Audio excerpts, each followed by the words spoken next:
Buenos días, queridos estudiantes, espero que se encuentren muy bien. Bueno, vamos a recordar un poquito lo que vimos la semana pasada.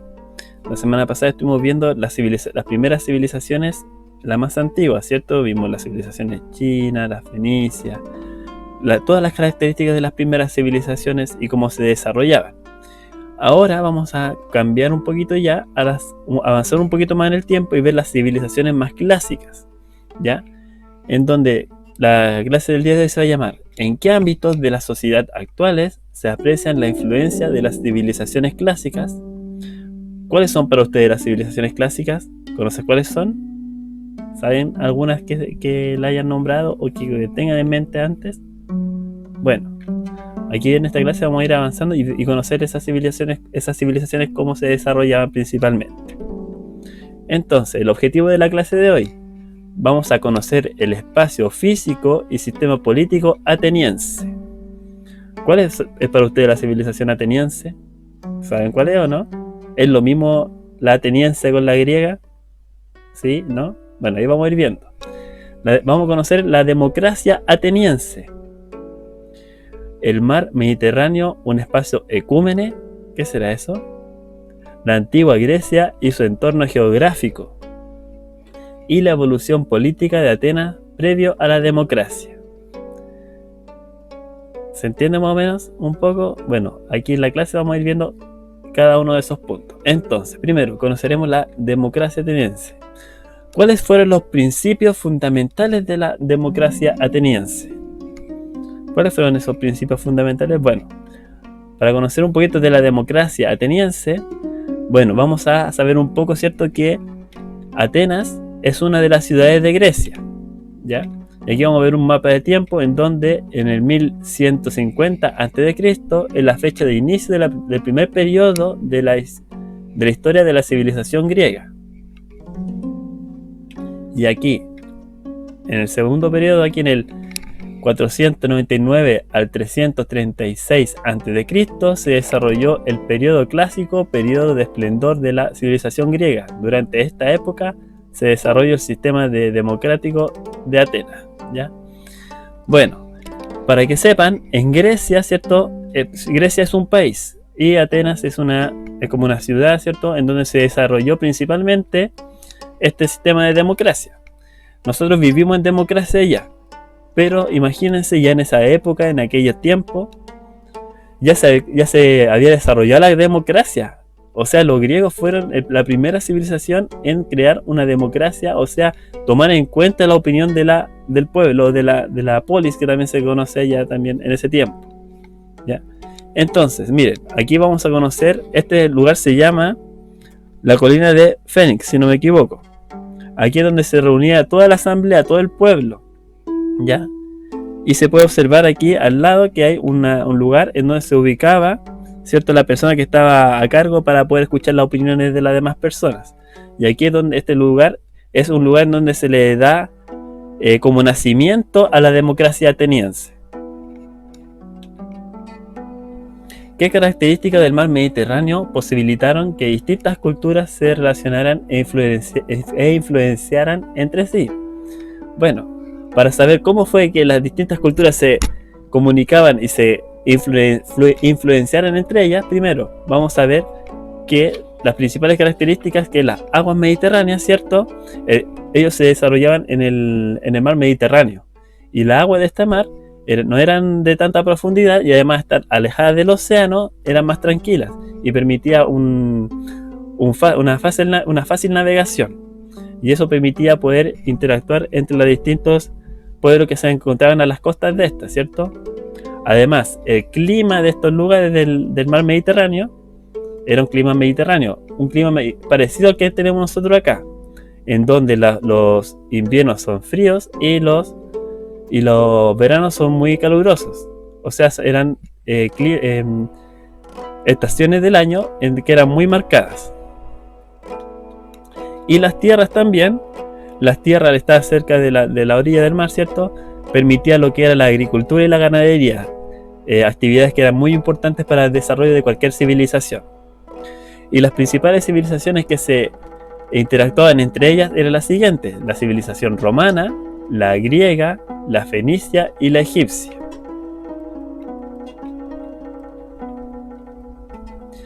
Ya, hoy. Entonces, centrándonos más en lo que era la griega, vamos a ver que Grecia, en el mar Mediterráneo, se ubicaba en el siguiente lugar, en la península de los Balcanes, ¿ya? En donde podemos decir lo siguiente: la península de los Balcanes se caracteriza por presentar cordones montañosos que formaban valles aislados y por sus accidentadas costas. Sus cercanías al mar permitió que los griegos se desarrollaran como grandes navegantes y comerciantes marítimos. También las grandes actividades.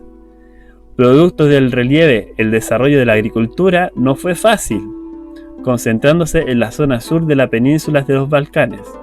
Sus principales cultivos fueron olivos, vides y trigo. También desarrollaron la actividad ganadera, especialmente las cabras y las ovejas. La minería fue otra actividad económica importante, especialmente la exportación del cobre, plata, hierro y oro. Y la escasez de las tierras, la escasez de las tierras cultivables, junto con la mala distribución de las propiedades y el aumento de la población durante la llamada época arcaica, provocaron que los griegos extendieran sus presencias por las costas del Mediterráneo, mediante la fundación de nuevas polis.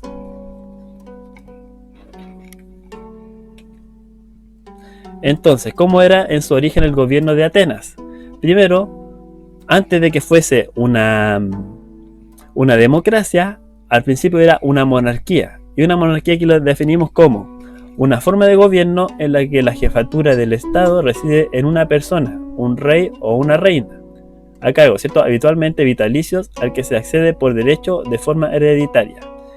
En ese tiempo, la persona que era el monarca era considerada ya como Dios. Recuerden que como en Egipto, que el emperador era considerado como Dios, aquí el monarca era igual. Era una persona que estaba al poder y que mandaba todo, ¿cierto? No había nadie que podía llevar la contraria del monarca. Después de eso, pasaron a ser una aristocracia. ¿Qué es la aristocracia? Aquí la definimos como una clase social formada por las personas que poseen títulos nobiliarios concebidos por el rey o herederos de sus antepasados, ¿ya? O sea, la aristocracia eran una sociedad ya alta, ¿cierto?, que eran ya un poco más la gente más adinerada. Y también se le conoce a la aristocracia como el sistema de gobierno que está basado en estas personas. ¿Cómo fue el funcionamiento del sistema aristocrático ateniense? Primero, se formaba una asamblea formada por eupátridas, que estos eupátridas elegían a los magistrados que ocupaban los principales cargos del gobierno. Y después, al dejar los cargos dejar estos cargos del gobierno, pasaban a ser del Consejo de Ancianos, o sea, los vitalicios. ¿Quiénes eran los eupátridas? Dice que bajo este sistema de gobierno eran considerados ciudadanos solo los hombres eupátridas, quedando excluido el resto de la población, los metecos o extranjeros, los comerciantes, artesanos o campesinado, la población esclava que no tenía ni libertad ni derecho, y las mujeres que, independientemente del grupo social al que pertenecían, no tenían derecho político, ¿ya? O sea, aquí mostraban ya las distintas condiciones para poder ser un ciudadano eupátrida, ¿cierto? Y también podemos ver que durante este periodo también el sistema aristocrático cambió de distintas formas debido a las siguientes personas. Primero, Dracón, ¿ya? Que Dracón redactó por primera vez un código de leyes escrita, la que se caracterizaron por su gran severidad. Antes las leyes eran orales y estaban sometidas a la interpretación exclusiva de los eupátridas. Segundo que cambió esto fue Solón, que redactó un nuevo código con el que abolió las deudas de los pequeños agricultores y prohibió la esclavitud por endeudamiento. Además creó un consejo de ciudadanos y el tribunal popular. Con este cambio se amplió la participación de los asuntos públicos, generalmente de los ciudadanos más ricos, lo que creó una plutocracia. ¿Que lo que es una plutocracia? Una forma de gobierno en la que el poder se concentra en un pequeño grupo, el más rico de la sociedad. ¿Ya? Y por último tenemos que un conjunto de transformaciones sociales y económicas condujeron a la aparición de una tiranía, un gobierno ilegítimo. ¿Ya? Uno de ellos fue liderado por Pisistrato, que aquí lo tenemos, que fue considerado un tirano, quien repartió tierras entre los campesinos y emprendió numerosas obras públicas. Su gobierno se encaminó a liderar importantes reformas políticas. Sin embargo, murió antes de poder concretarlas. Ya aquí tenemos cómo cambió de distintas formas la aristocracia y de esa forma no logró funcionar y ahí sí fue como llegamos a obtener la democracia ateniense. Bueno, en resumen, podemos decir que la civilización ateniense logró uno de los grandes avances que fue la democracia, ¿cierto? Y gracias a la democracia fue una de las grandes civilizaciones que tuvo mayor avance tecnológico, ¿cierto? Y militar. Y debido a eso hacían que todo el pueblo pudiera participar, ¿cierto? En un terreno en donde todos podían dar su opinión. Vimos también que en el mar Mediterráneo era un espacio en donde se comunicaban entre todas las civilizaciones entre ellas. Eso es lo que decía que podía ser ecúmene. Podían ¿cómo se llama? Se comunicaban entre ellas, ya que debido al mar Mediterráneo, que no era un mar profundo ni con aguas al estar alejado, no era un mar agresivo, podían realizar tranquilamente lo que era la navegación. ¿Ya? También el entorno en que vivían, pudimos ver que vivían en entornos marítimos, ¿cierto? Podían desarrollar la ganadería, obviamente no tanto como en otros lados, pero tenían lugares donde podían realizar la agricultura también. Y la evolución política, también vimos que desde la democracia, antes de la democracia, habían otra forma de gobierno, que fue la monarquía y la aristocracia. Bueno, chicos, espero que haya quedado un poco claro, que no sé si cualquier duda, consulta, me la envíen a mí y recuerden completar su cuestionario en la plataforma, ¿ya? Así que sería un abrazo y adiós.